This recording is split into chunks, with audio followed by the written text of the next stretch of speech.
All right, everybody. I'm back with the Bond films. Do we on a Majesty Secret Service? Yeah, the George Lazenby one. The one where Sean Connery, I think he had enough of playing James Bond. And then he was like, all right then, we'll get someone else to play James Bond. I think, I can't remember if Sean Connery was asking too much or he just refused. He didn't want to do it. But anyway, they got George Lazenby in. Does a good job on that. Yeah. Not as good as like Sean Connery, I don't think, or Roger Moore, or Pierce Brosnan. Well, he's better than Daniel Craig though.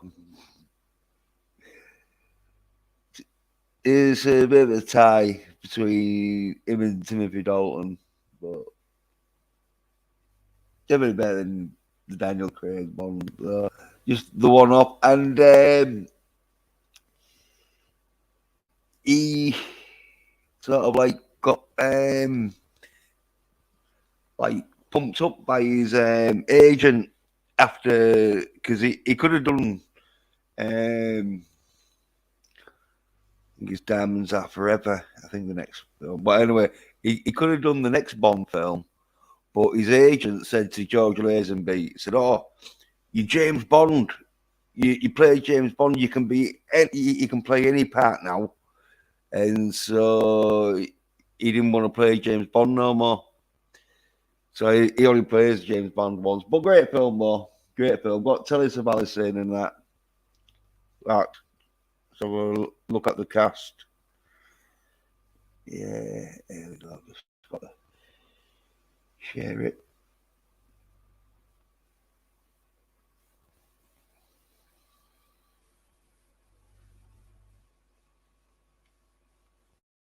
Yeah, like George Lazenby as James Bond, Australian and all. So pretty mad. Cause he don't do an Australian accent. He ain't like my name's Bond. It's James Bond. God, bloody hell, bloody hell, Miss Moneypenny. But no, he does quite a decent English accent and that. If you didn't know he was Australian, you would think, oh yeah, he's English. But yeah, then Diana Riggs and Tilly Savalas, Kathleen Schulz, Gabrielle Fetty, Idil Stepat, um, Angela Scower, Desmond Llewellyn, who's nearly in all the Bond films. But in this Bond film, though, Q, he's only in it right at the end for about a minute or two, less than he usually is in it. Don't know whether that was one where Ian Fleming wrote the book and that before the films, and so in that book he didn't need to use Q that much in it.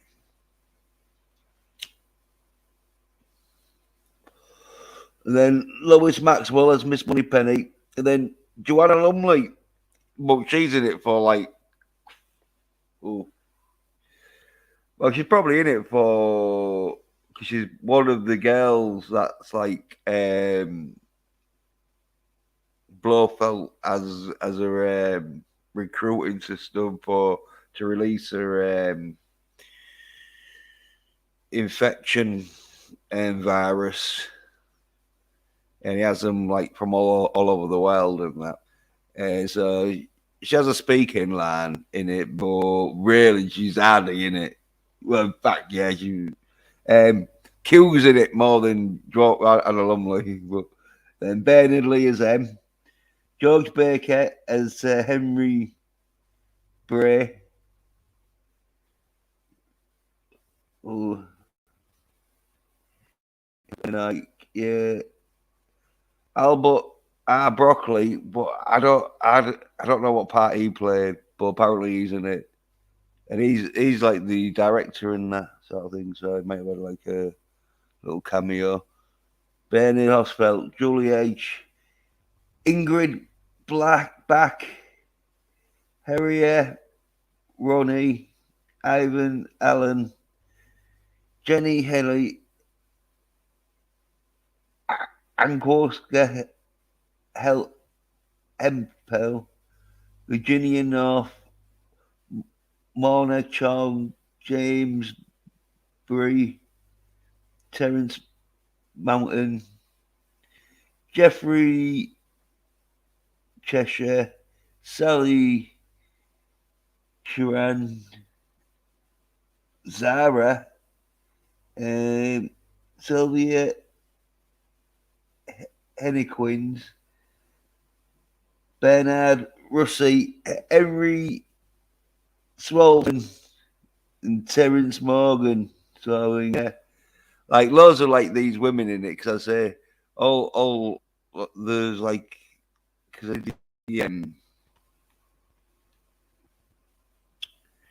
oh hey oh yeah Captain Connery oh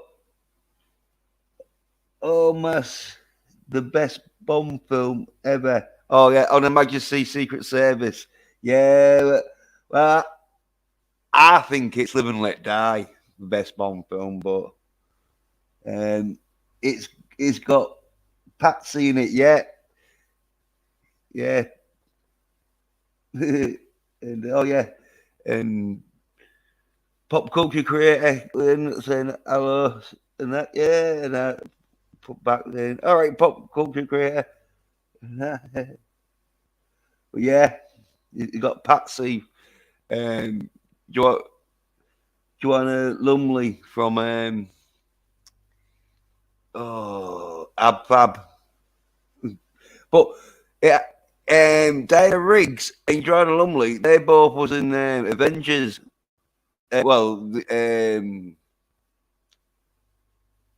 The British where you had Steed and that shit and that. Well, yeah, so this film did have them to it. Yeah, it's on for like 2 hours and 20 minutes. Although my version was 2 hours 16 minutes. So I don't know if my version's 4 minutes short. But yeah, look at that action, romance, and all that. Because this is one of the Bond films that is like quite serious. The Timothy Dalton and George Lazenby Bond, they're quite serious. Oh yeah, and he's got Kojak, yeah, Teresa Malice playing Blofeld. Yeah, Live and Let Die. Live and Let Die, also excellent. The first few more, yeah. Oh yeah, that Live and Let Die was yeah Roger Moore's first film of the Bond films anyway. Well, yeah, obviously one of his first film ever, but yeah. Mrs. Peel. I don't know who you mean in there.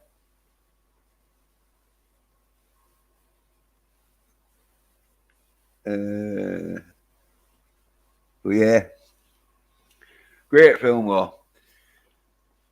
Like say, quite serious. So you got like more storyline and suspense than gadgets and action.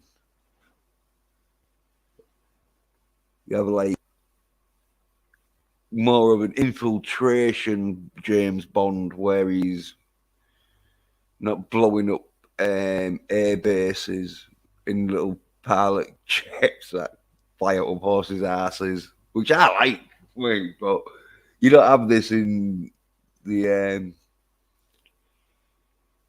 Majesty Secret Service, because I don't know if they try to go a bit more serious, oh yeah, we'll try and make it more serious. And it wasn't until like Roger Moore uh, started like, yeah, went a bit crazy. That's when it went crazy.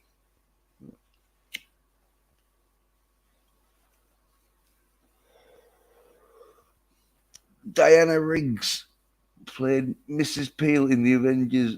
Then Patsy was Paddy in the New Avengers, both with Patrick McKee.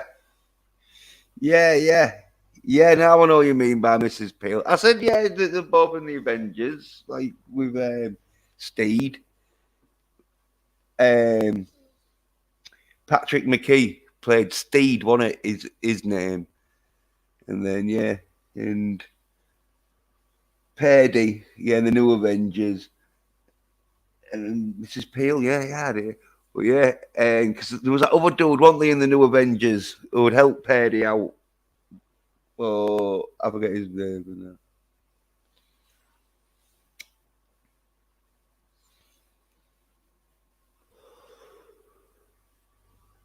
But yeah, got some great action scenes in it though, but not all that much. Some good ones though, mainly skiing, because it's set mostly in Sweden and that, like skiing. Uh, what's his face? Oh, Coffee. Yeah. He did the what Maxwell? Yeah, Maxwell House. Yeah, he did the Maxwell House coffee adverts. Yeah, yeah. But yeah, good film though, because like Blofeld played by Telly Savalas. He's running this oh research sort of facility on uh,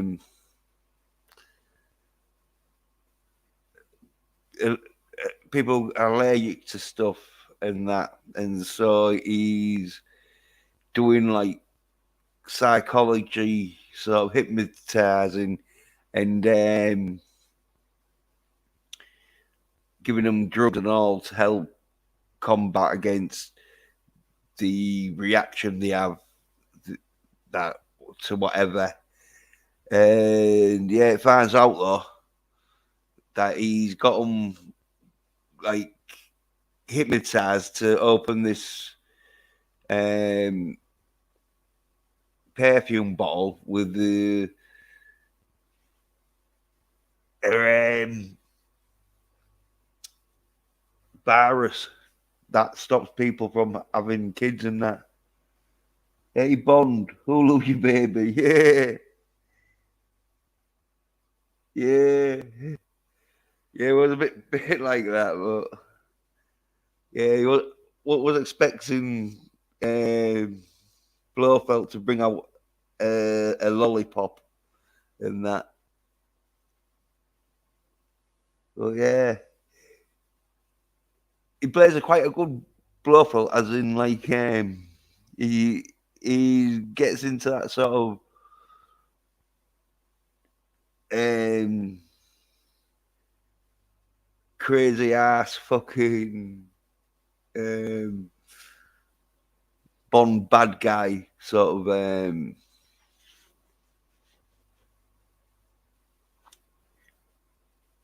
oh um, the routine of the Bond bad guys in like, yes, Mr. Bond and all that, yeah. Dr. Blofeld's finishing school for top totty with daddy issues or something like that. Yeah, yeah, yeah. There was a few there with daddy issues, but and Bond knobbed three of them anyway until he got oh, that's a bit spoilers. Spoiler alert. But yeah, Bond does get to knob these sort of like they're really like sleeper agents that he's, but obviously they don't know the sleeper agents, but the sleeper agents is getting to release because he's got them from all over the world and that, so he gives them like perfume. He's going to get them to release the virus that makes life forms impaired to or whatever. That means it can't have reproduce or recreate life form and or recreate whatever the life form is and sleeping around agents more like I'm right. I'm right. I'm alright.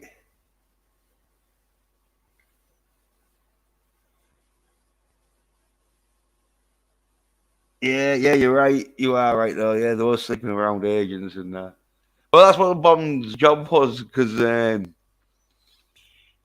another spoiler alert. He gets caught because it's like, oh yeah, he pretends to be they say the name, but basically he's one of them people who can look up people's family trees. Um, ag- archaeologist or something like that. Some crazy name they say, and it's so he just looks at family heritage and that, and like, oh yeah, no what. Oh, a respectable, it's not archaeologist, but it's archaeology or something like that. So it sounds like archaeologist because that's what I thought they were saying at first. But, something like that. But anyway, like not all go around sleeping with them or seducing female um, patients because the class as patients because they're like got phobias or well not phobias oh they got allergic they have allergic reactions to certain things like ones with chicken, ones with potatoes, which is mad. I've, and everyone has like certain fucking things that they are allergic to, but yeah, with a bit of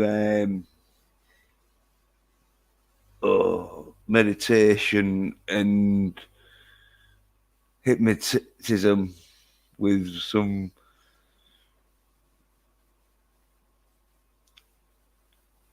oh vaccines they call it, but yeah, it's made up like some like vaccine and that they'll make specially for them. And that, yeah,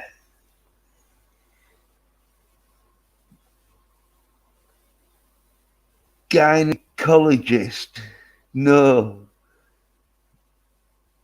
Gen- generology, definitely, and ology.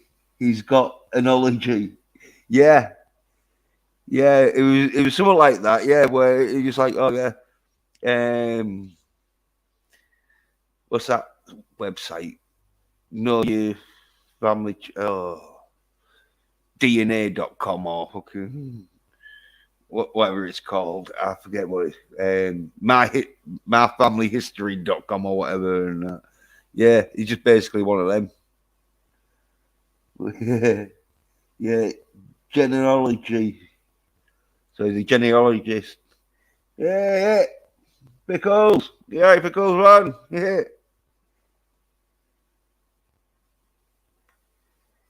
Yeah, so he goes in and that pretending to be a genealogist and gets caught because he's shagging all the fucking females and that, which is like Bond style. But there we go, though. I'll get on with the spoilers. You'll go through it now. I think get the spoiler thing on screen so people know. Because yeah, it's a fucking long film. I don't know wrong one. Like fucking hell.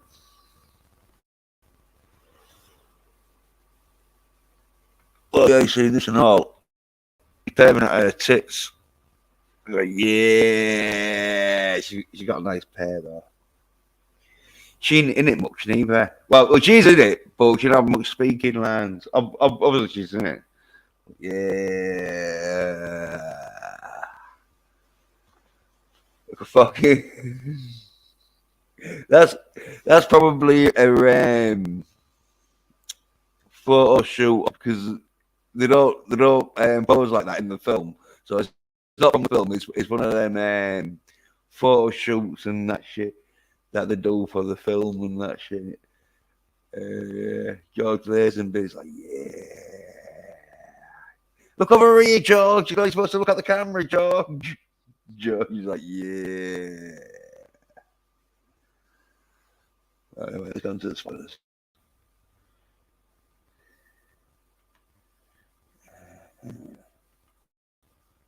What? I think that might be a bit too big now. Oh, yeah, it definitely is. Fuck.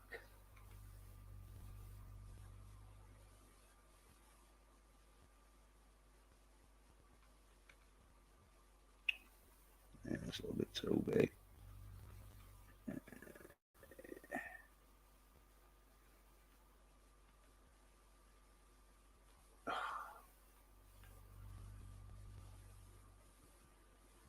Oh, okay.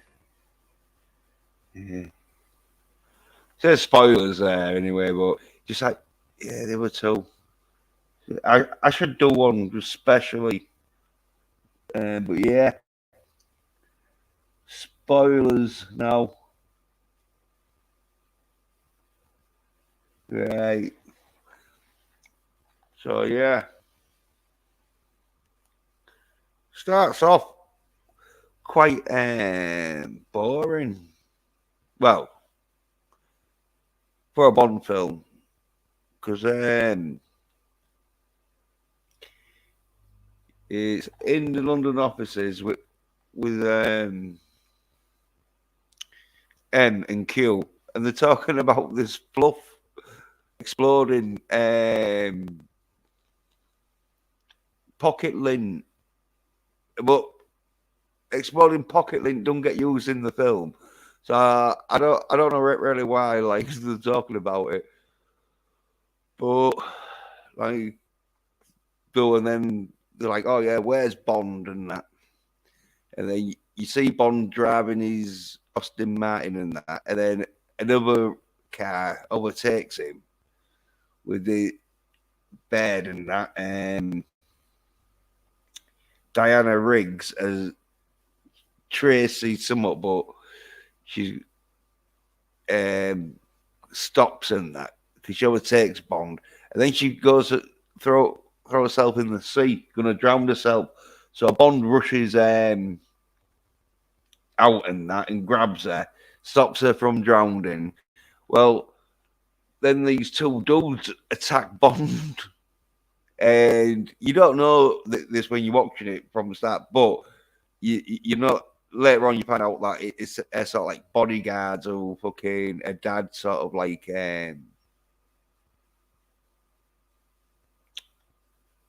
hire to look after her. But Bond don't know this. So anyway, they say, right, to Bond and that, get in this boat and that. And so he gets in the boat and lay down. So he lays down, but he grabs an anchor and throws it at the dude with the gun. And then, like, as a fight with the dude with the gun, kicks the dude's gun out of his hand and that, beats him up, like half drowns him and that. And then his mate, who carries off that Tracy bed, she's all he's all like, shit, I'll have to help my mate, but all he's got is a knife.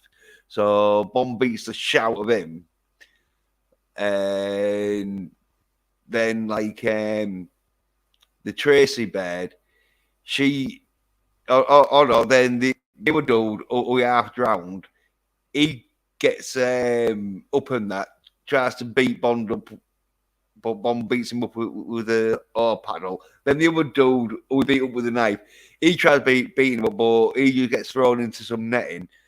Tracy gets into the car, burns off to her car, and then she just burns off.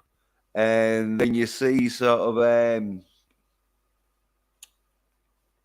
Bond, who played by George Lazenby, say, oh yeah, this never happened to the other guy. And a bit of a like break the fourth wall sort of thing.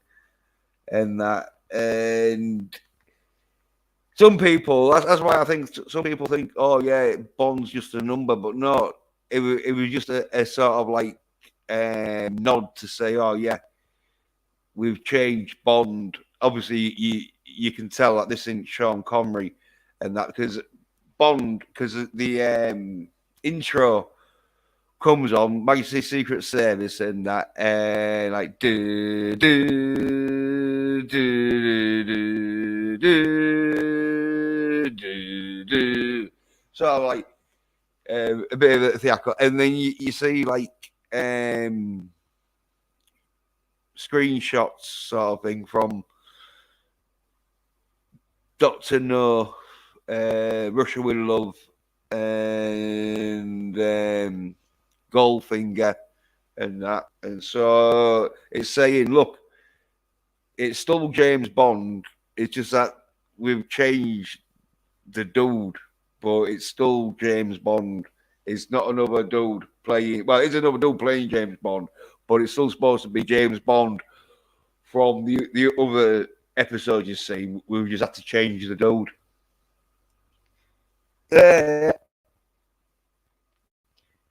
Yeah. Cockney spoke like, yeah, this never happened to the other fellow. Yeah. And he's looking real sort of like shocked, as in, oh yeah, I should have knobbed her in that. And she's fucked off, but yeah. And so yeah, it is supposed to be one James Bond, is just that there's no fucking way they could have got Sean Connery for some reason, so they have to change him. But oh yeah, you see some like tit sort of thing in the shadowing of the silhouettes of the birds dancing to the Bond theme. Well, I mean the intro theme of on a Majesty Secret Service. So then, yeah, Bond, he pulls up to an hotel and that, and gets out of his car and checks out his hotel room and that. I think it's in Italy or Spain or somewhere. One of them hot countries with a with a casino, beach resort sort of thing. Well, anyway, he sees that Tracy Baird who's gambling, but she loses and she ain't got no money to pay. So Bond's like, oh yeah, I'll pay for you. So she's like, oh, all right, sort of thing. Thanks. But I'll pay you back in that. Well, he's like, oh, it's okay, sort of thing.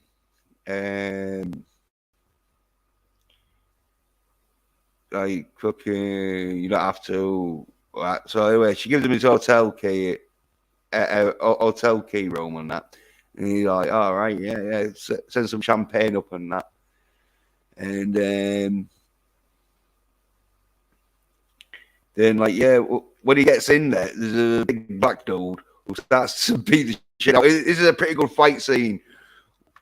Cut to fuck, where you can tell George Lazenby can't really fight that much, and so they had to cut it a bit and that. But they do it real good because even though he can't fight a bit, he's still willing to sort of like go for it and that. And so yeah, he does some like good moves and that. Fights with his black dude who fucking is quite big, but not real big. But Bond sort of like throws him in the end through these wooden sort of rails on the side of the wall that stick out and that, and he's all fucked up, knocked out and that.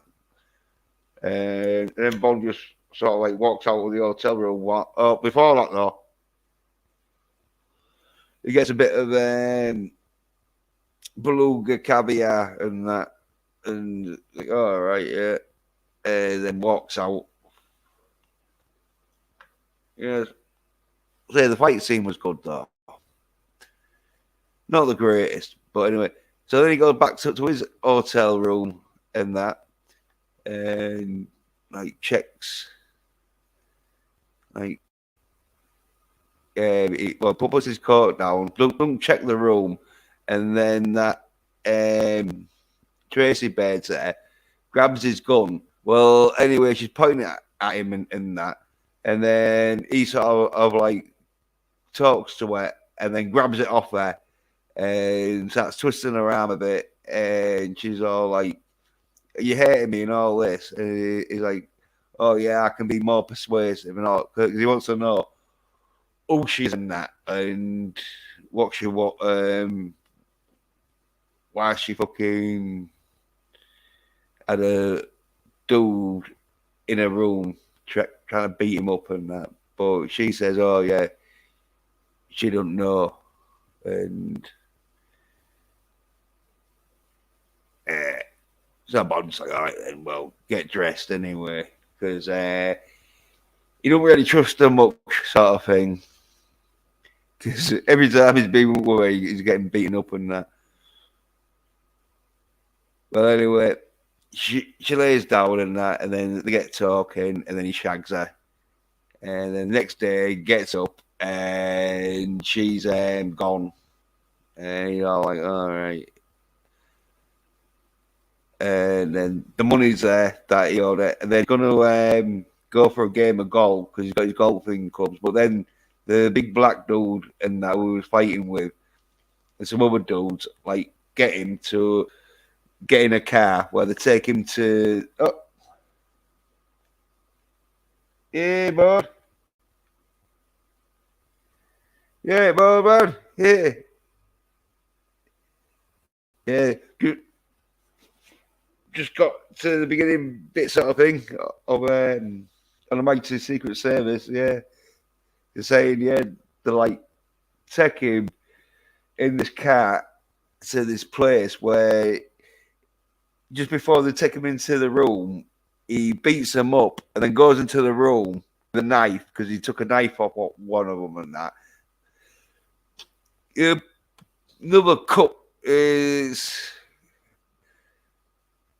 not cut as bad as the Bournes films, but that bit where it's cut a bit and that, so he kicks him and then it like cuts him where he like will throw him and that. Well, yeah, he gets into the room with a knife, and it's a dude who's just sat there with his secretary and that, and Bond's like, "Oh yeah, because like he knows like, oh yeah, this isn't gonna be nasty. It's just gonna be a talk and that." A shag and golf movie sounds pretty good so far. Oh yeah. Well, he gets the shag, but he doesn't get the game of golf because, as I said before, he goes for the game of golf.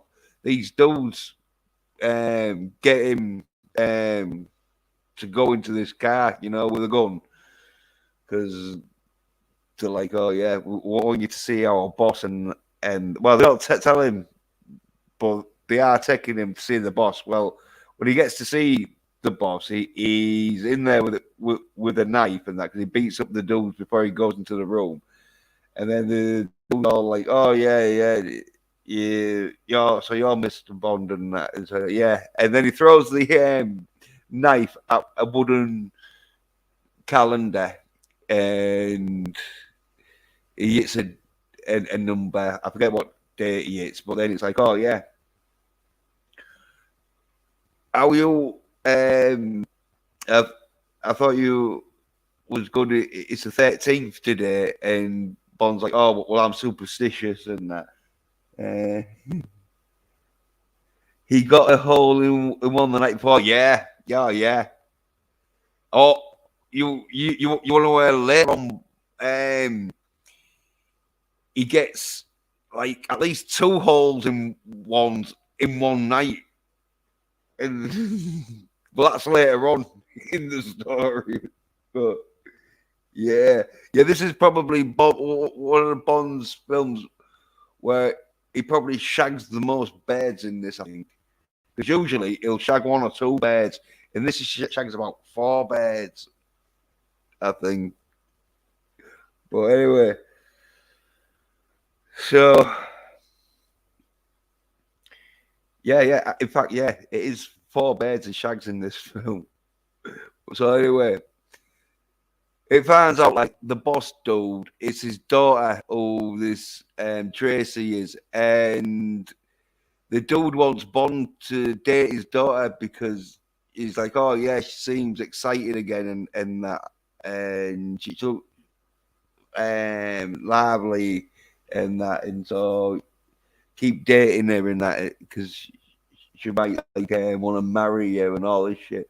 Well, Bond's like, oh no, I don't fuck. I'm a bachelor and that. Well, he's like, all right then. Well, just date her anyway. Have some fun. Make her sort of like love life again, sort of thing. So Bond's like, oh, all right then. So yeah, I can like do that. He's like, all right, well, yeah, if you marry her, I'll give you $1 million. But yeah, Bond's like, no, still no. Well, anyway, the father is like a bit of a gangster in that. So, like, Bond's like, oh yeah, well, I'll tell you what, I'll let your daughter if you tell me where Blofeld is, because I know like you'll know where he is. And he's like, well, I don't know where he is, but some of my men defected to Blofeld, so I'll find out for you, and then you have to like date my daughter and that. So Bond's like, all right then. And so he goes back to headquarters and that, talks to Miss Moneypenny and that, and then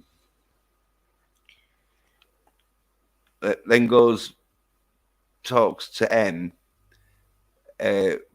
But whilst he's talking to Miss Moneypenny, he grabs Miss Moneypenny's ass, and he's like, oh, you're too sort of like Randy and today and all this shit. And like, oh yeah, we're like, oh, I'll have to go into fucking CQ M, and that is boss. So he goes in and that, but M's like, oh yeah, now you haven't found Blofeld in 2 years. You're off the case. So Bond says, oh, well, I'm going to resign. But in the end, he just gets 2 weeks leave and that. And Miss Moneypenny and that sort of like says to Bond, oh yeah, I thought you'd only want 2 weeks and that to like cool down. He's like, oh yeah, thanks, Miss Moneypenny. Don't know what I'll do without you. And then he's like, oh, thanks, Miss Moneypenny. Don't know what I'll do without you when Bond leaves. And Bond goes back to his sort of like office and that, gets out some memorabilia stuff from the other films to reassure the audience that no, this is still supposed to be the Roger Moore James Bond. It's just, I mean, the Sean Connery James Bond. It's just that it's getting played by George Lazenby. Well, yeah, Bond goes in and that gets like a 2 weeks notice and that 2 weeks not 2 weeks vacation because he's off the case and that, but he can investigate on his own time and that. So,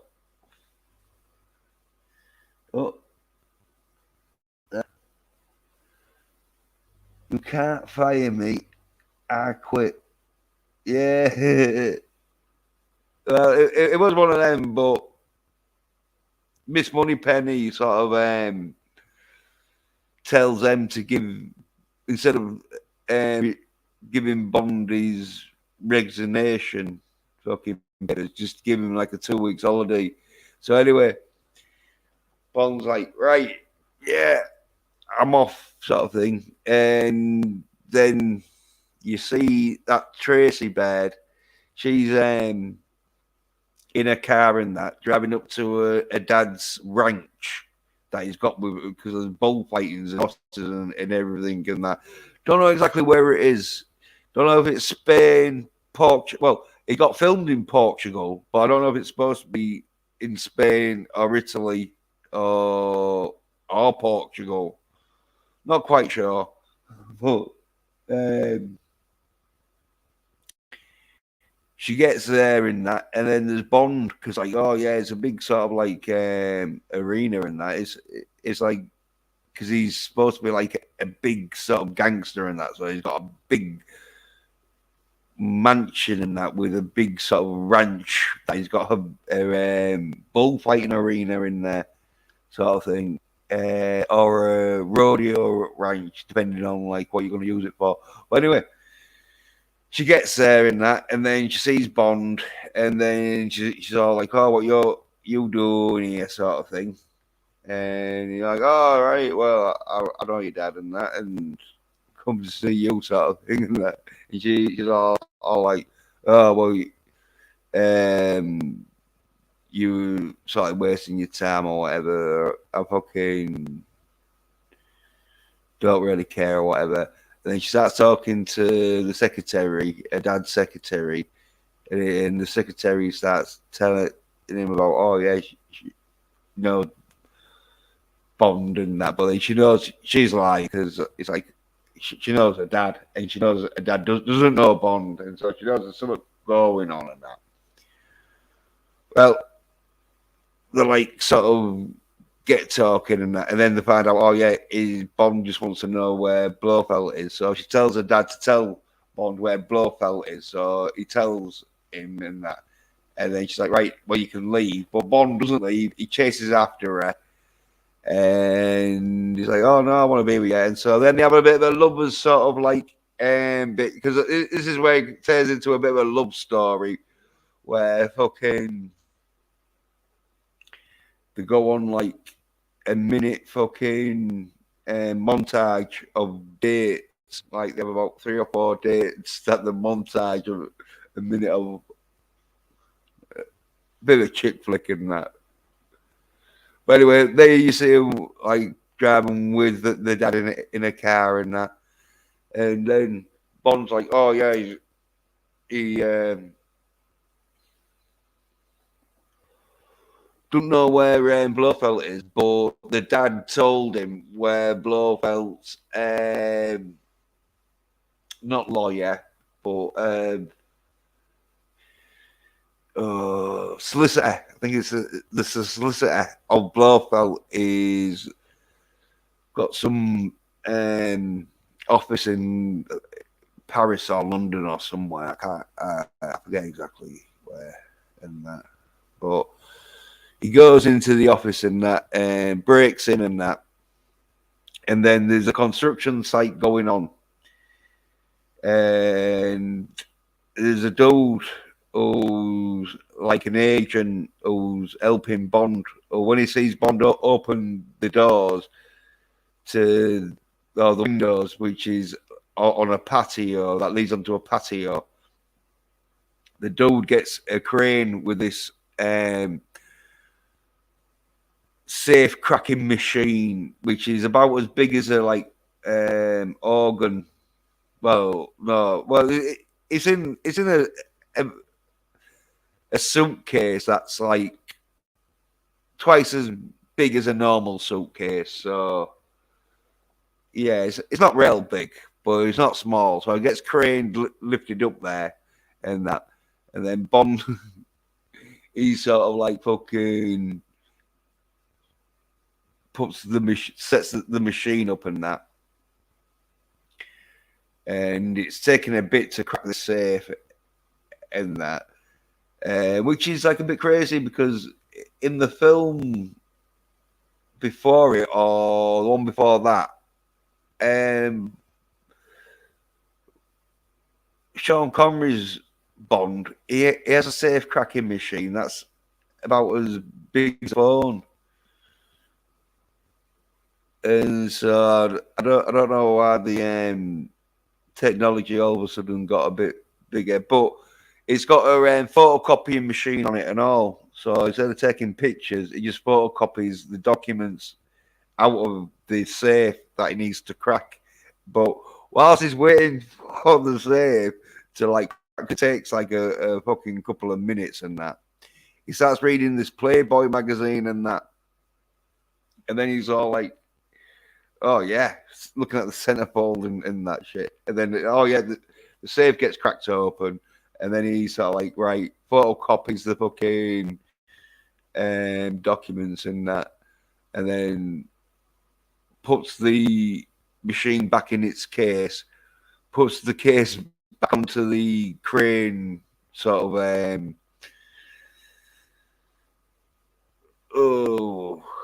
It's like a school pet, but it's not. It's just a crane sort of like ball thing. But anyway, puts the copying machine onto the crane and that, takes the crane out and then walks out sort of real casual and that, whilst reading a bit of Playboy, like proper fucking like Bond being like pervy as fuck.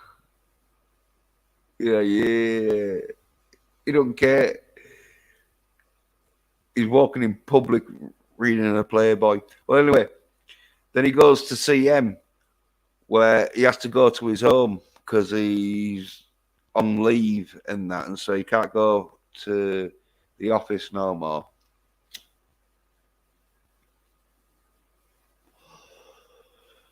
And like he tells M and that, like, oh yeah, I've just got some information that Blofeld is in Switzerland and that,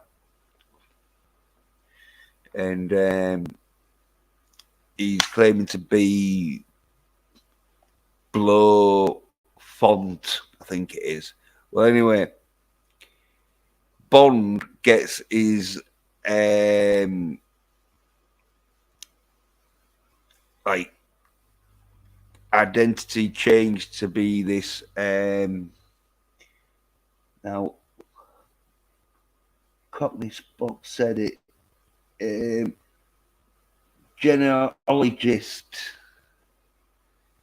Yeah, a genealogist, which is a person who looks up people's heritage and that family tree and that, because Blofeld, pretending to be Blofont, wants to get his crest and that like he pretends to be an officiate of this college, that he can be there to officiate that Blofeld is Blofont. But obviously, he just wants to get in there and see what's happening. He was just reading the articles. No. Oh, you're wrong there, mate. Because there's a bit where he's walking out, and you can clearly see he's looking at the centerfold, but the get him to fold it so you don't see any tits on the centerfold whilst because he walks to the camera with it fully spreaded, so fully opened and that, and then as he sort of like walks past the camera, that's when he's folding it up, and so you see Apple. No, he's not just reading the articles. But anyway, so Bond pretending to be a genealogist says like to Blofeld, "Oh yeah, I need to come up to your sort of place to fucking check you out and that, see if you are a Blofeld." Well, anyway, he obviously knows like he ain't a Blofeld and that, but so he gets like the train to Switzerland and that, and they give him a sort of like helicopter ride to the base and that, and his mate from the construction sites there sort of like being a sort of like spy on Bond, even though Bond knows like he's there, but he's there to look after Bond, to help him out. And so like he gets to the place and that, and it's a disused sporting like building that they bought and changed it into a medical research unit for like allergies and that. But it's just a front, obviously. But this is what they tell Bond, because I think Bond's this other dude. I forget what. Oh, not Bunty. I think it could be Bunty or something like that. But give him a right daft name and that, so he pretends to be a right soy nerd bitch. I'm surprised I didn't give him some fucking Wonder Woman comics to walk in with, but because there's a bit where the women think he's homosexual and that, but obviously later on they find out like he isn't. But yeah. But anyway, this woman who's like quite oldish and got a bit of weight on her, and not too much, but she's supposed to be like the butch sort of like soldier for the women, or the butch leader for the women who like is in charge of the women. Well, anyway, they get to the hotel room and he's like, "Oh yeah, you're not allowed out and that. And if you want to go out, you have to like buzz one of the guards who will let you out and that." So he looks around and that, sees all the sort of shit and that, then like gets dressed up in a kilt and that to meet the ladies.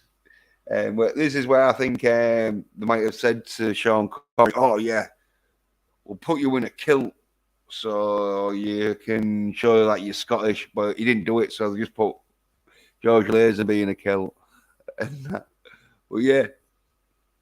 Well, anyway, the women probably haven't had any contact with men much, so they're a bit horny and that, and so Bond's getting like a lot of attention and that, and like he's talking to them, telling them why he's there and that, like he's a genealogist and that, who looks at people's heritage and family trees and that to determine whether they've got the bloodline to certain crowns and estates and all that. Well, he's talking to a woman and Finds out like, oh yeah, they're all there because they had allergies and that to certain foods, but now they don't. So they're cured. And so he's like, all right, yeah. And then one lass wants to talk to him in that in the room, but the butch sort of mistress to the girls, who's their sort of leader sort of thing. Um, well, she's more of their sort of council leader because they're in counselling and that shit for their allergies. So she's their council leader, should I say? She's not like their army leader because they're just normal women that don't even know why they're there apart from getting cured for their allergies. So he's talking in that, and then he wants to go to the room, but as I say, the council leader woman, she's like, no, you can't go to the room. So because he's wearing a kilt, one of them like draws the number of their dome number on his leg because he's wearing a skill with a kilt with lipstick and that.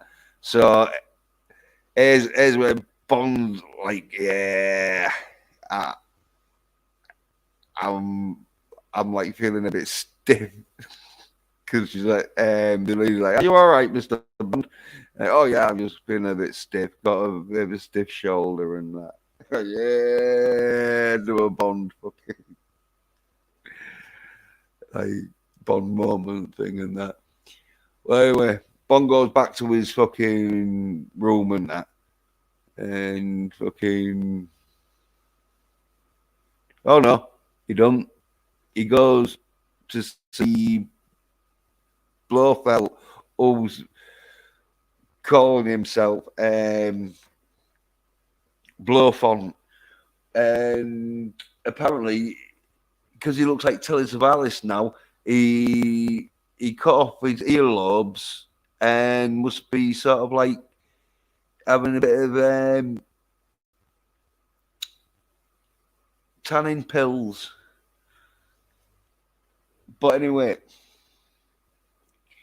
however, they changed Blofeld because like plastic surgery was possible back then, so it's possible he could have had plastic surgery to look like Telly Savalas and that, and so like he's talking to him and that, and says like, oh yeah, I'll have to like check all your stuff and all this shit, and then tell him so all it says Blofeld's like, oh yeah, well I don't have much time and that, so you have to fucking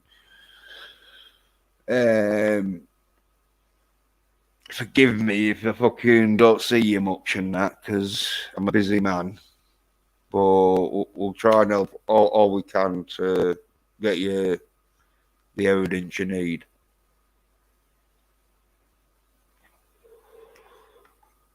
Well, like Bond's like, okay, then yeah, fine, cheers, and then like goes back to his room, and then like there are electric doors and that, so he gets a bit of metal and a rubber, so because like the first time he gets like a bit of electrocution shock and that. Well, anyway, he gets like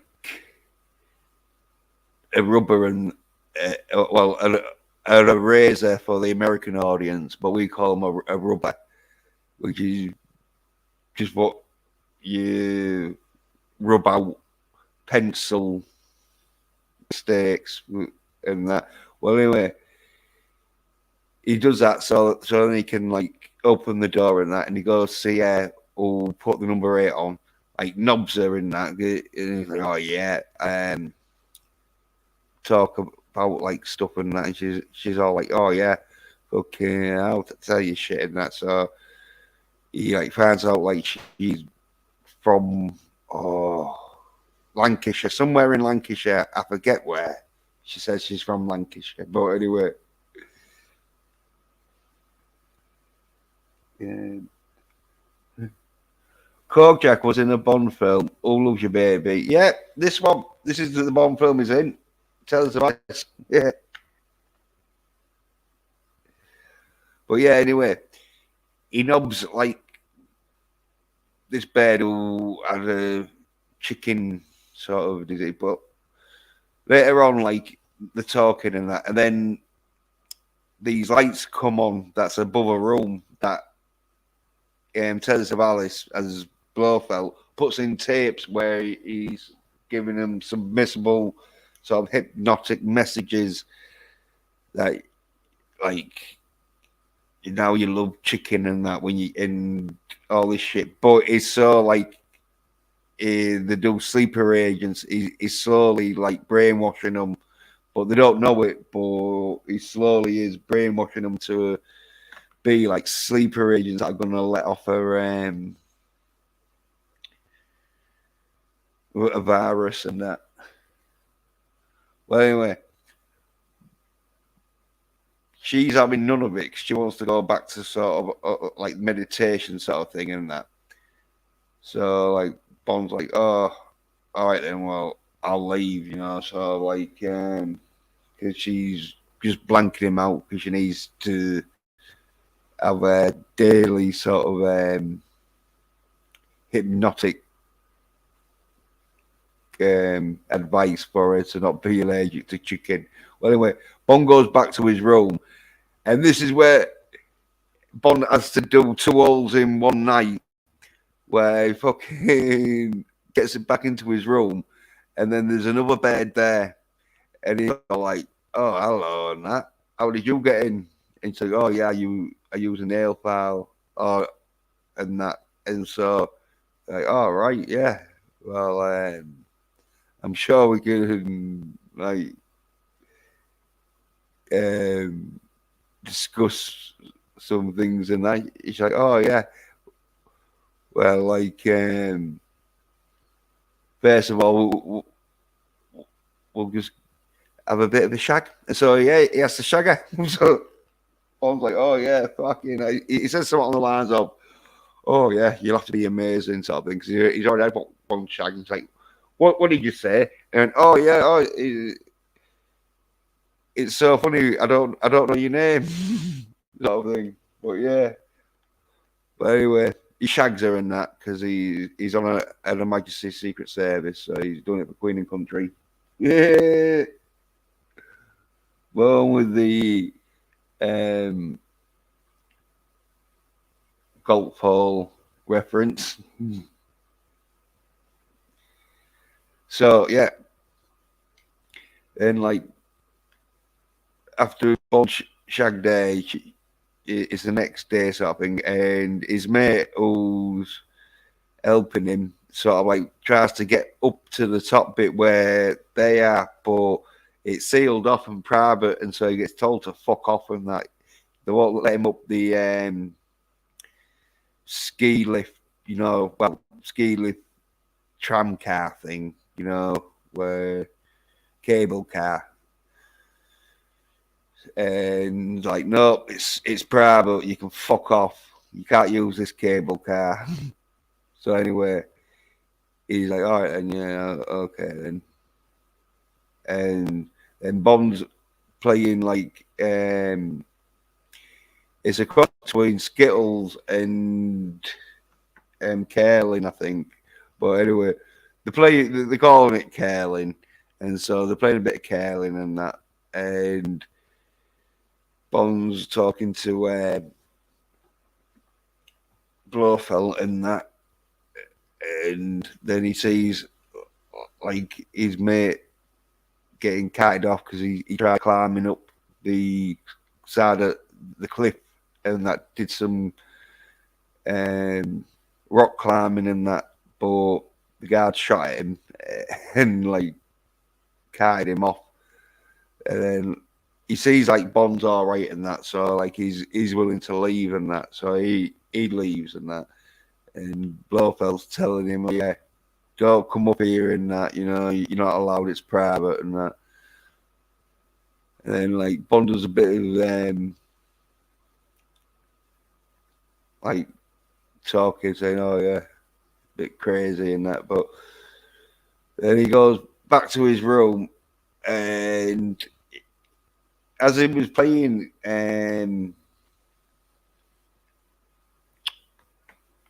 oh, curling, as he was playing the curling game, he was talking to like three bears. Well, yeah, three bears that like say to him, "Oh yeah, come to my room tonight," and that.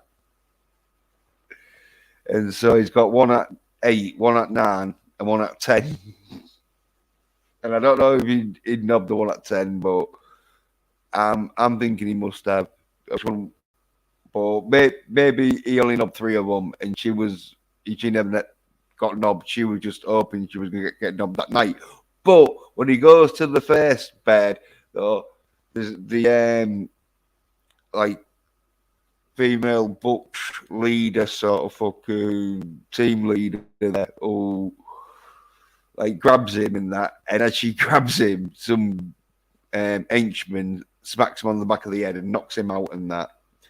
And then like he wakes up and he's in Blofeld's sort of fucking lair, main room lair sort of thing, where he explains to him like, "Oh, you've been I'm shagging the fucking patients and that." Well, the female patients, and he fucked up on not knowing a certain thing that he said. Because I think he said something about some line of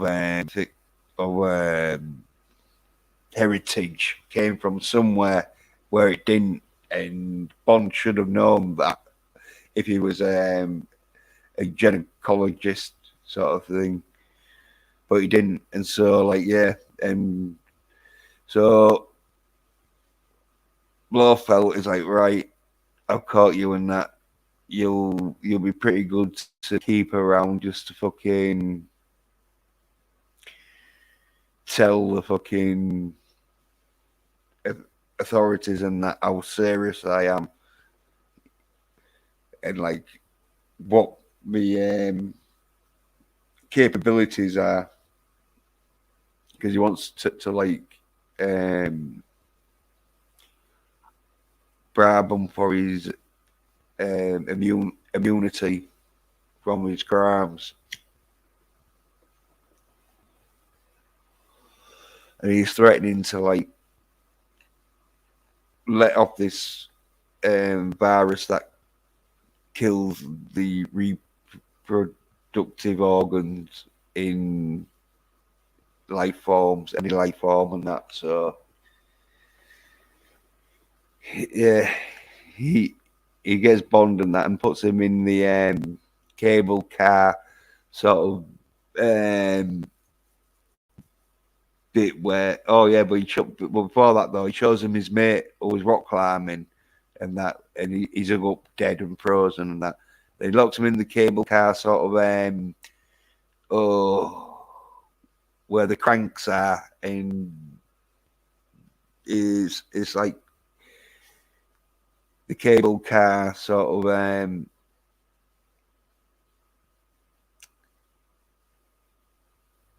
cable bit where all the cable cranks are and that. So he climbs on all these cable cranks that are like moving in that, because the cable car's moving, and so the cranks and the big cranks that like, because you have a big crank turning wheels to generate enough power to move, and so like he climbs on there, right, and then because it's real cold and that, he takes his pockets out and rips them and uses them as gloves, and like tries to get across, but first attempt it fails and that, because he don't have enough time to get across before the cable car starts again, and it fucking pushes him back and that, and then he does it again, and this time he does it quicker and that, and he gets across and gets onto the cable that's like right at the top sort of thing, and he tries sort of like climbing down the cable, but the cable car is coming up, and so he drops onto the cable car, and when he gets to the top, he climbs on back onto the top of the roof, and that like he sort of like gets into the lift, goes down, beats up a guard, gets like into some ski sort of equipment and that, and then starts skiing down where they sort of like spot him and that, and so they're all like, "Oh yeah, fucking." They call him the Englishman, I think. They don't call him Bond, but like the Englishman is escaping. So they all like go after him and that with like fucking machine guns and that on skis, and then one of them gets like, because Bond fucks up and slips, and then Bond gets one of his skis and smacks a skier, and then he like flies off a cliff. Then he smacks another skier that like he knocks him out a bit, grabs his skis sort of thing. But then he wakes up, he has to fight, chokes him a bit with his ski, but he gets up, and then so he has to like throw him off the cliff anyway with like a fucking judo move, like just throwing him over his shoulder and that. And then he puts on the skis and that, and he can see like a village where he knows he's skiing. So he starts heading down to this village where you can see people and that, because he's wanting to get in somewhere where he can mingle and lose them, because they're still chasing him and that. Well, anyway, he gets to the village and that, and he fucking gets spotted and that by one of the guards who like chase him into like this room with loads of bells and that, where they start fighting. You hear like these bells just ringing and that, and Bond grabs a bell, smacks him with it and that shit. But he's still fighting and that, and then like fucking he like just punches him off like a bit big, sort of not a big drop, but a bit big enough drop that he's knocked out and that. And then his mate comes in, and then Bond kicks these bells onto him, and then jumps out this window, grabs a coat and that, and then sort of like tries to mingle in with the crowd, because it's like a skiing, not an ice skating rink. He's sort of like at, and so he's fucking trying to like get himself merged into the crowd and that, but there's a few people in that, and so like he's having a bit of trouble getting through the crowd a bit of a fair going on and that, and he sits down with a drink and that, and then like the Tracy Bear skis up to him, because she's like skiing. She's skating at this skating rink, and so Bond's like, "Oh yeah, you got." Well, she's all like, "Oh yeah, you look worried and that. What's happened?" Are you all right? And he's like, "No, I've got people chasing me." Have you got like a car in that? And she's like, "Oh yeah."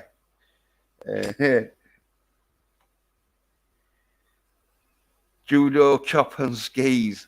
Yeah, he sort of like does that, because like he just sort of like smacks a ski into like someone who's skiing, and so he just like knocks him out.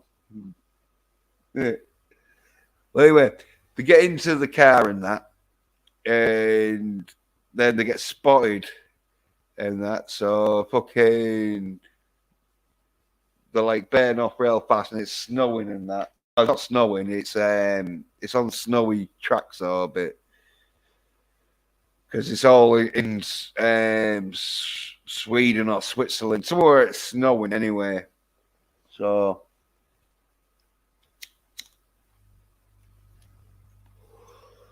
like trying to get away in that, but they're not doing much good. And so then well, this is a bit crazy, this bit, where they illegally entered this sort of ice fucking race, you know. It's like a ice race that's going on with cars and that, and they just illegally just end that, and then like that Tracy Baird driving, and then she like crashes the car into another car. That the other car crashes into the car with the bad guys. That like turns over and that, and then they like escape and that, and then it starts snowing and that, and so they find this barn where they stay for the night and that, and then Bond sort of like proposes sort of thing and that, and shags her, and then like the next day they get like found by Blofeld, but they escape sort of like skiing, but then they get chased on skis and that, and then this is a bit where Bond gets a bit cocked, where the Baird's doing better skiing than Bond, but she is supposed to be like pretty good at skiing and ice skating and that, because that's where she like lives, sort of thing, or visits a lot, you know. And then so Blofeld and that, they're chasing him, but then he's like, oh yeah. He stops and he's like, you three keep chasing them. And then the other three henchmen to Blofeld go off chasing them, whilst Blofeld sets off a flare explosion fucking like thing to cause an avalanche, where the three guards and Bond and the Baird get like covered in snow. But then like this is a bit corny though, because Blofeld spots the Baird who's not fully submerged in snow. And he's like, oh yeah, get the Baird. Bond's dead, where he should have like checked to see like, oh yeah, is Bond dead? But no, they don't. They just take the Baird and presume Bond is dead.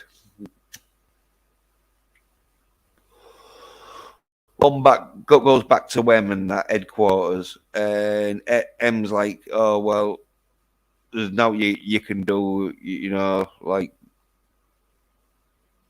your missions are that sort of thing. You're like not on the case no more. You're being took off it, and that the government's going to pay, well, the ransom demand, which is to give Blofeld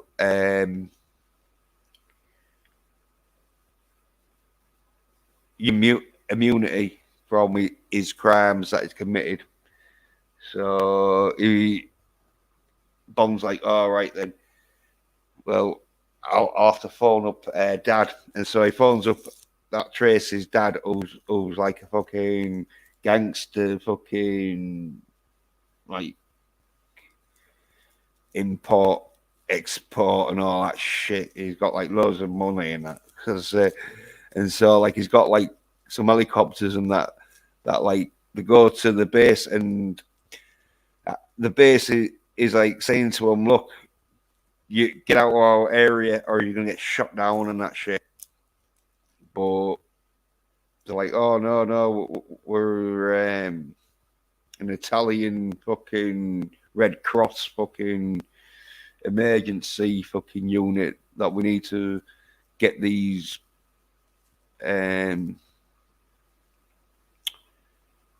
passengers to fucking wherever and that. And so I was like, all right then, yeah, we'll let you, we'll let you through and that. Well, that Tracy bed, she's been sort of like wooed by Blofeld at this time, and she hears her dad on the radio and that, trying to tell him, oh yeah, we're we're an Italian fucking Red Cross or NATO process and that.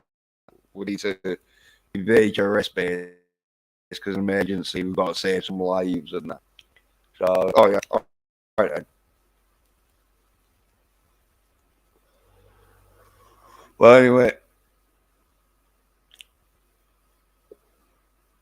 they let him in through and fucking when they get to like the base, they just start fucking shooting the shit out of the base because it's like, oh yeah, no, we're not Red Cross or we're not NATO. Because back in them days, like NATO were like good guys or whatever in the UN. But like, oh yeah, we need to shoot. And so like fucking the guards, everyone's looking for cover, and the guards fucking start shooting shit and that, and then the dude starts shooting shit, and then there's a bit of a fight scene with Tracy and one of the guards who's like dumb as fuck, and he must be a right soy bitch because he gets beaten up by a bear, and he's proper like don't even know how to fucking throw a punch and like it's not as bad as like in the new like Charlie's Angels and that, but pretty bad. Is one of them where fucking like oh yeah, she she was so strong like that fucking because she like pulls him through this fucking um like fencing sort of thing, and it's real corny. It's one of them where like, oh, this is why you don't let women do action. But anyway, well, Bond comes in, starts sliding along the floor and that, starts shooting shit and that. He's there with his mates and that. Yeah, and then like she kills the guy by like slamming into like these spiky bits on the wall. But the way different is like there's no way you'd have thrown a grown man like that into the side of the wall unless he was on soy and he'd never been in a fight in his life. But anyway, Bond gets there and the dad, and they're all like, right, we found you and that, like, yeah, you're safe and that, like, get to the helicopter. We got to shoot up some shit and blow up some shit because start like setting bombs and everything and come in with a flamethrower and that, the black dude and that, yeah, and like shooting up the guy and that. It's proper like raid on the fucking base and that. Bond's fucking shooting lab technicians that are throwing like acid at him. Well, anyway, Bond gets to like the office and that, and he's taking. He finds like the sort of like main computer that's got all like the details of the sleeper agent females that are being sent around the world with this poisonous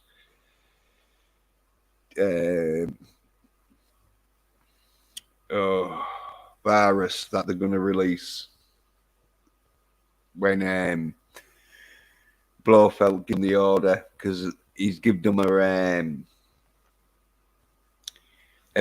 a makeup case and that's got like a fucking receiver in it and that, and so like every 12 o'clock on the midnight they have to turn this little radio on that like he'll give them orders when to do it and that. But anyway, he takes a picture of all that so they know all the art and where to go get them and that.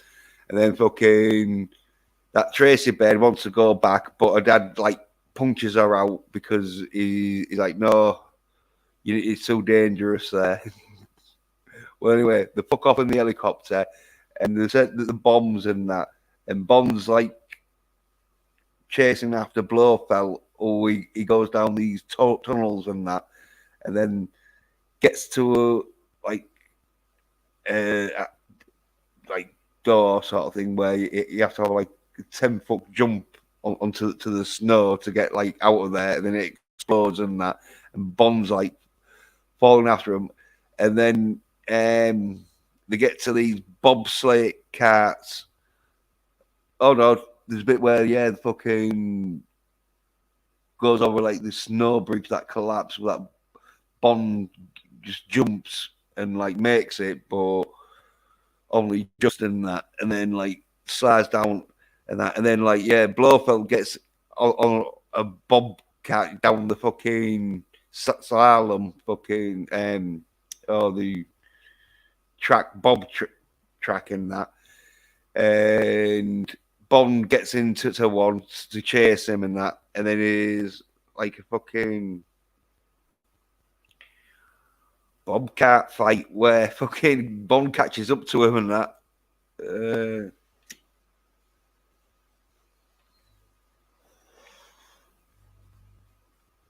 I'll bring it up from pictures. I think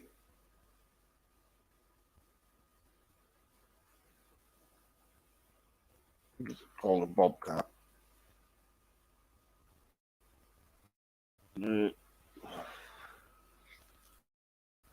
Mm.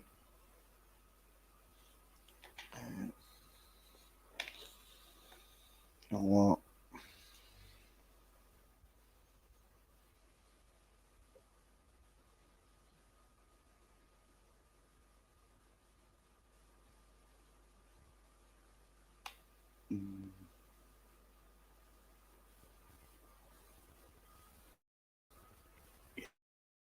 Find it.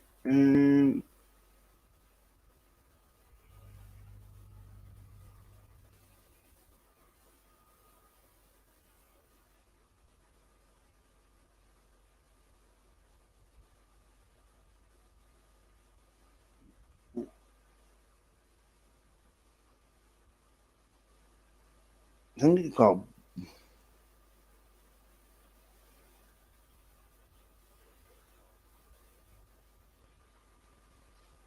Yeah, there we go. Get some images up. Yeah, bastard. Yeah, fuck's sake.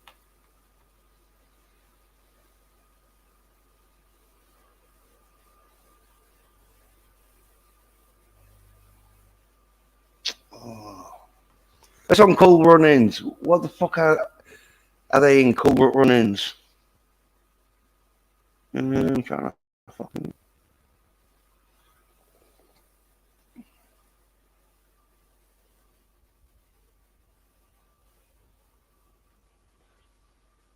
Yeah. Bobsleigh. Oh, is it bobsleigh? Not bobcat. Um,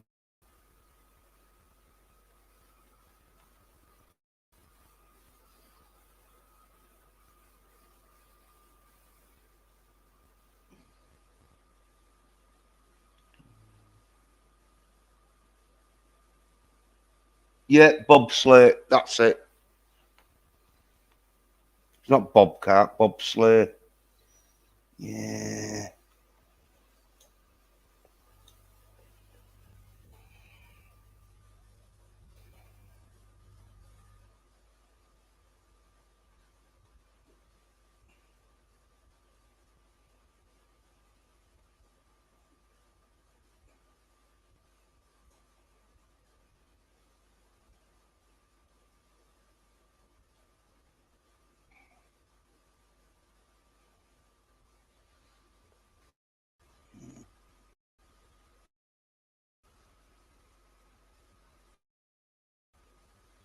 Yeah, we fucking go.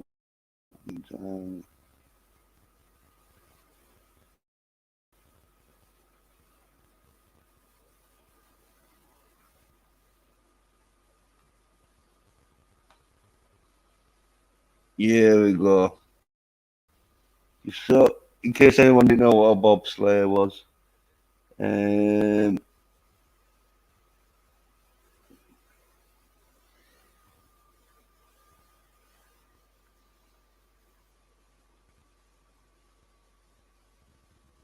there we go. Right. Yeah.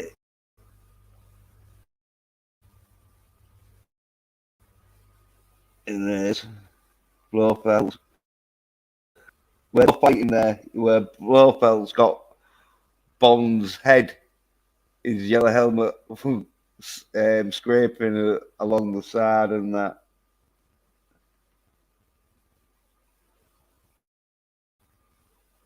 Yeah. Any more really pictures. Oh, yeah, one there where you should go.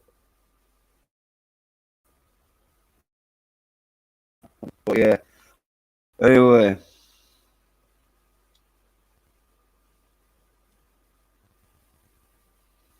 yeah, gets on the bobsleigh and that, and it's a pretty good bobsleigh fucking fighting and that, like crashing. But then Blofeld put throws a grenade at like Bond and that, and it's all like explodes, but don't kill Bond, but blows him off the fucking bobsleigh track that and fucks his bobsleigh up. But because a bobsleigh goes in like a snake pattern, Bond just runs down and that, and then jumps onto the back of fucking Blofeld's bobsleigh, and then they start fighting and that shit.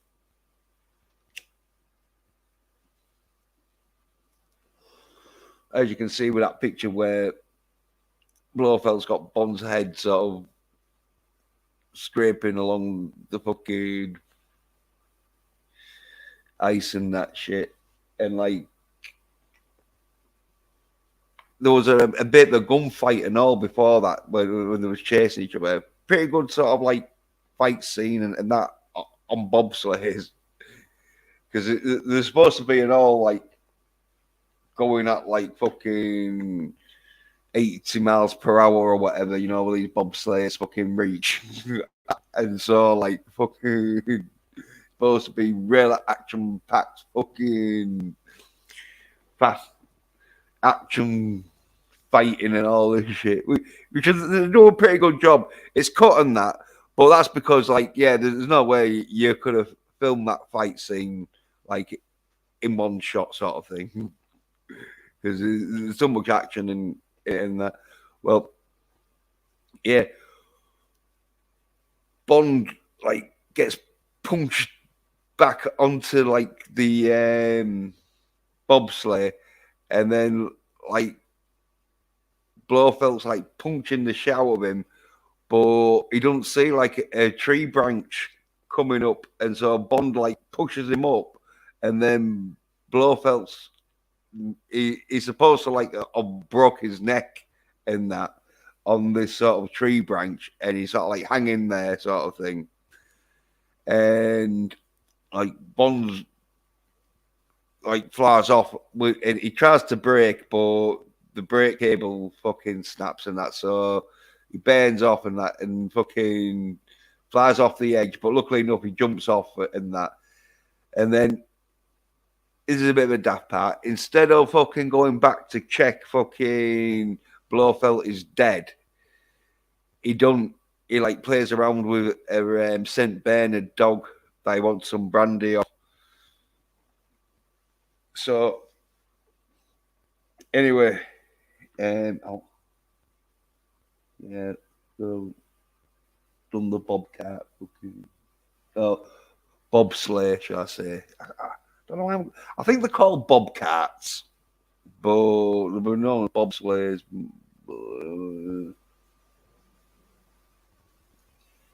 Yeah, the spot because there's where the big spot. Although, if you know much about your Bond films and that, this isn't too much of a spoiler because everyone knows about this in Her Majesty's Secret Service, but just in case you don't. So anyway, after thinking he's killed fucking Blofeld, Bond goes back to like Britain and that and the UK, gets like a wedding ring and that for that Tracy Baird. Oh, they get married and that. Don't know exactly where they get married. Looks like in Italy or Portugal or somewhere. And M's there, Miss Moneypenny's there.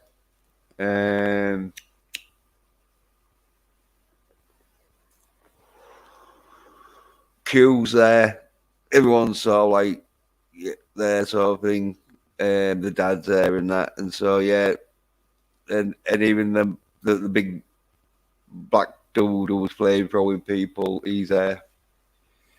And so yeah, they get married and that, and then the dad talks to M because like he's still a gangster in that, but he's not working for Spectre, so he's not fucking crazy wanting to fucking release viruses that kill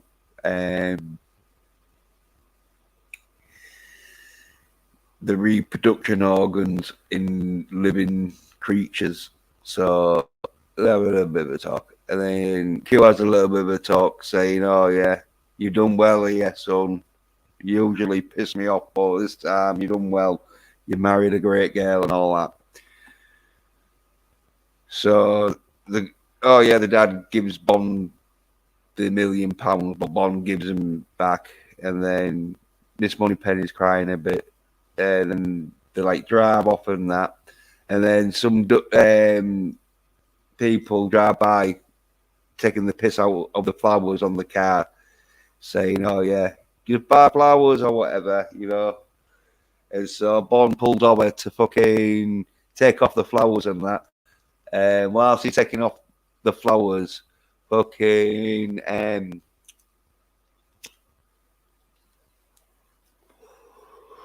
Blofeld drives by, and the female butch like leader of the women and that, she's in the back with a machine gun and just shoots the shit out of the car at Bond, but misses, but kills Mrs. Bond.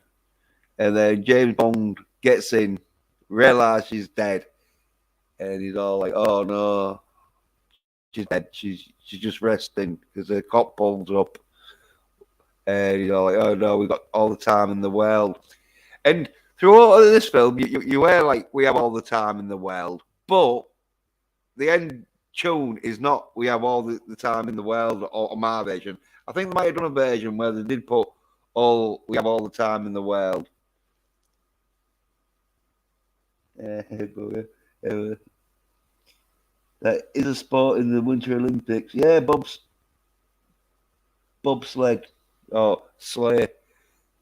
But yeah, I thought bobcat. But I reckon they're called bobcats, but it's called bobsleighing maybe. I don't know, but I'm sure they're called bobcats. Sleigh cats, maybe bobsleigh cat. But anyway, yeah. Yeah, it's an Olympic sport.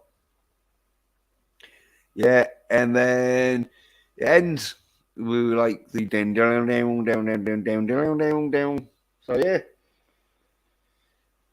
that's on the Secret Service. It was a long one that though, but 2 hours on, 2 hours, like 20 minutes apparently. I've seen one version. It says, well, I haven't seen the version, but my version was 2 hours 16 minutes. Or so fucking nearly 2 hours 20 minutes. So, but real good film though, real good film. Yeah, that's. Oh, should get back to the. Yeah, yeah, real good film. But, oh, So it's a Bond film, so it's not going to be shit. Even the last Daniel Craig Bond film that was shit is still good. But yeah, so yeah, this is one of the better Bond films than that. At least Bond didn't die at the end of this one. It was his missus, which was a bit of a downer for him. But that's what makes James Bond, though, where because now I think we're like, right, James Bond, his missus is dead, so now he'll just go crazy. He don't give a fuck now. Because they do fucking kill Blofeld. Because like there's been quite a few actors that's played Blofeld and that. So fucking yeah, they kill him off in one of the Roger Moore ones. I forget which. I think it's Moonraker. Oh yeah. But in this one though, he kills Mrs. Well, he don't kill Mrs. Bond. That woman does, but he was driving the car. And obviously, it was his orders. But yeah, great film though. But I say this is more of a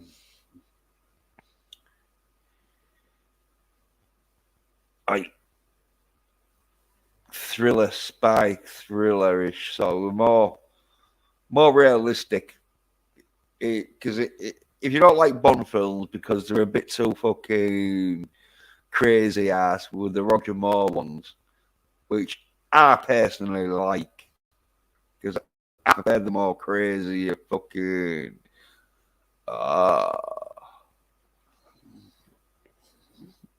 sort of shit, you know. But if you don't, though, then Majesty Secret Service is one of them where it is quite realistic, as in Bond's not going too crazy or out.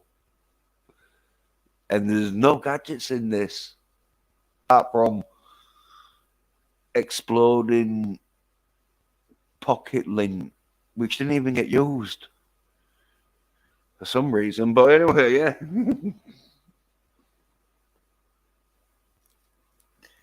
Most of the fucking plot line is Bond pretending to be a gynecologist and shagging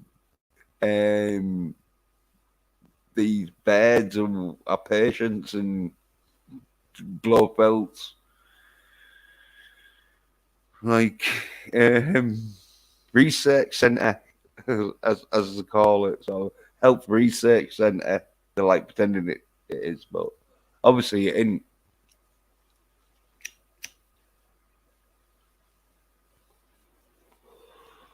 But yeah, and then as I say, George Lazenby's fucking agent said to him, right, well, you've been James Bond, so now you can practically pick any part you want. And then we never saw George again as James Bond. I think he did do one or two more films and that after, but I think it was one of them where he knew, like, oh yeah, he'd never get a bigger part than James Bond, so I thought, oh fuck it, because I know he didn't do that much films after fucking On Her Majesty's Secret Service, and it was George Lazenby's first film, because I think the only thing he'd done before he got picked to be James Bond was an advert where he was walking on a beach with someone with a drink or something. I don't know, but he hadn't done much acting. I think his first film was On Her Majesty's Secret Service, and then so what other films he did after that? I don't know. Oh, and thinking and all, they didn't like George Lazenby much because he wouldn't shave when going to like press conferences or whatever for doing James Bond. And they said they wanted him to shave to look like James Bond when he's doing interviews, and he won't. And so I think that's another reason why they got Sean Connery back.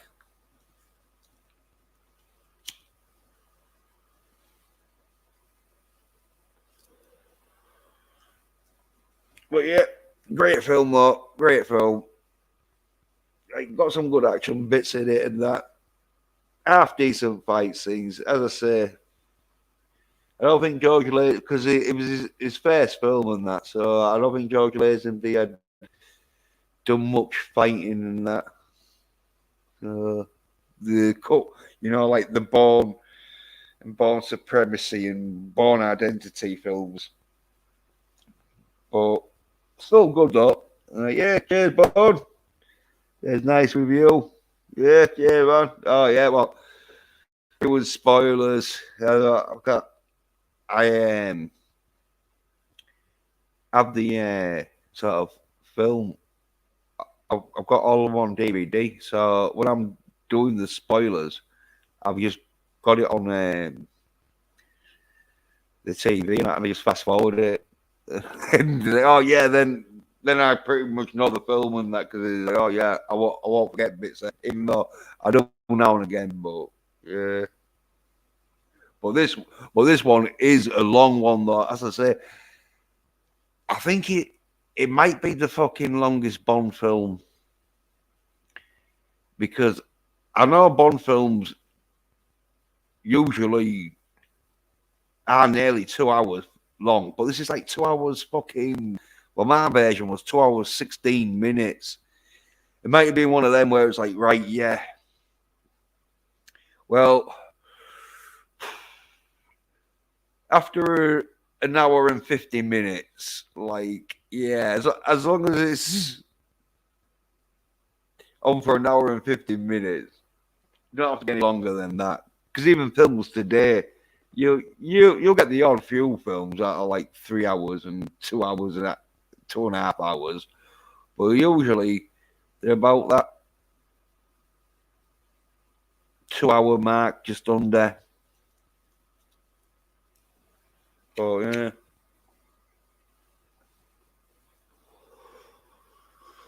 But this one is one of them where, yeah, fucking proper 2 hour fucking and 16-minute fucking film. So if you are watching it,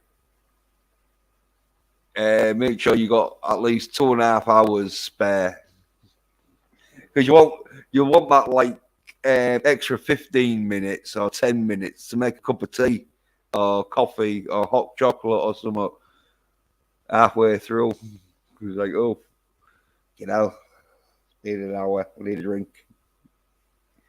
But anyway, I think I'll start wrapping up, because yeah, it's been a bit of a long stream, this one. But as I say, it's a long fucking film, all right. Well, it's one of them though, because it's so good in that. When I watched it in that, I thought, oh yeah, it's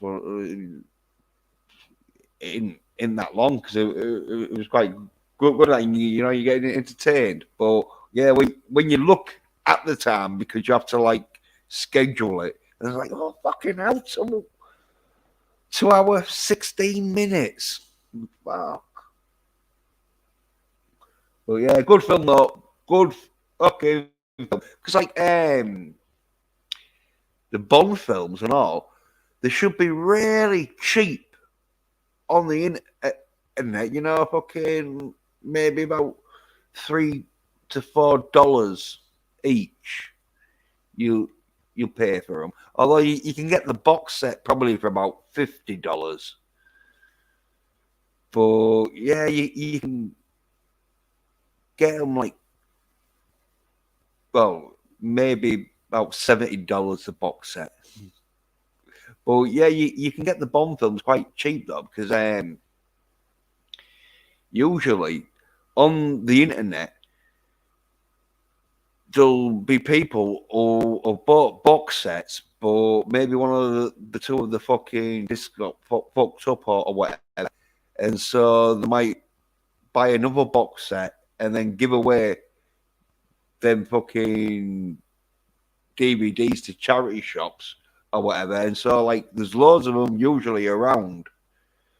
So, yeah, if you ever fucking look on eBay or whatever for Bond films, you should pick them up pretty fucking cheap.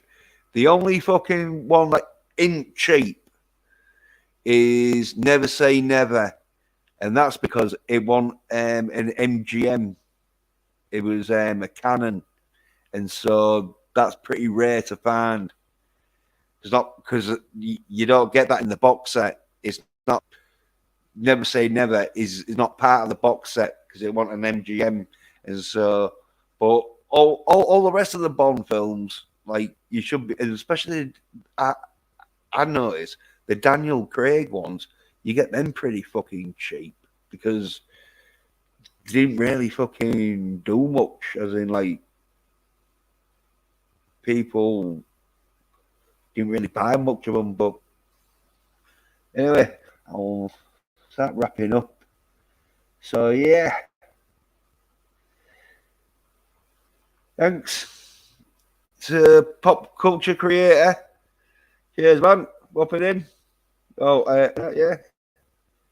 And yeah. Cheers to Captain Marty Spock. Yeah, you're popping in, man, yeah. And yep, cheers to Pickles of LDG of Geeks and Enjoy. Cheers, man. Bone. Cheers, man. Popping in that and staying for quite a bit and all, yeah. Giving some golf hole emojis. Cheers, man. But yeah. So yeah, end it here and that. So thanks for watching. Cheers. Bye.